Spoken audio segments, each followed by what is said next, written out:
Hey Glenmar, it's Matt out here. I'm out here in Patapsco Park, out in God's winter wonderland today. It's been the blizzard of 2016.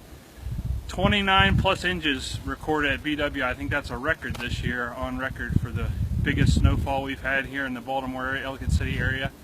So I thought I'd just bring you a little devotional today. I know Sunday you missed church. You probably were out like everybody else this morning in the snow with your snowblower. I was wrestling with my snowblower all morning instead of being in worship today, but I was thinking a lot about snow. And if you look around here in the park, you can see all the snow. It's just untouched.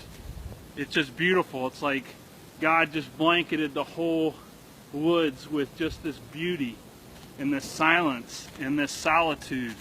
And the Bible actually has a lot to say about snow. In fact, in Daniel it talks about the Ancient One coming back to judge, and that his clothing was as white as snow. And Jesus is in Revelation, in the last book of the Bible, it talks about Jesus' hair being as white as snow.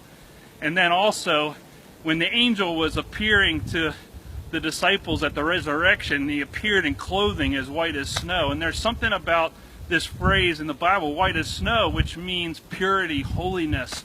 And it's like this whole place has been blanketed with God's holiness. God's presence is here. And I hope God's presence is with you today. Now there's another thing in Psalm 51:7. In fact, I encourage you to read that with your family tonight. Look up Psalm 51, read the whole thing. But in Psalm 51:7, there's a confession in there, and it says, "Cleanse me, clean me, and I will be as white as snow," meaning all my sins are taken away.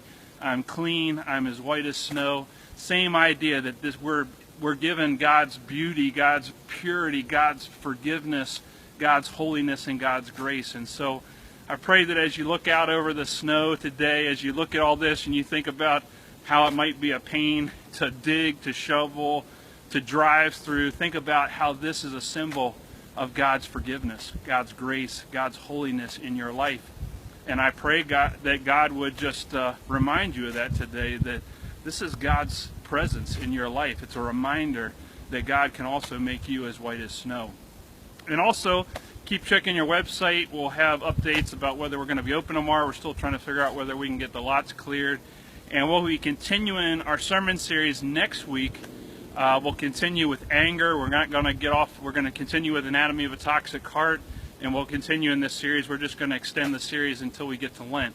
So I hope you'll join us next weekend. Hopefully we won't have another 29 inches of snow, but stay safe, stay warm, enjoy time with your God and with your family and with your friends. Take care and God bless.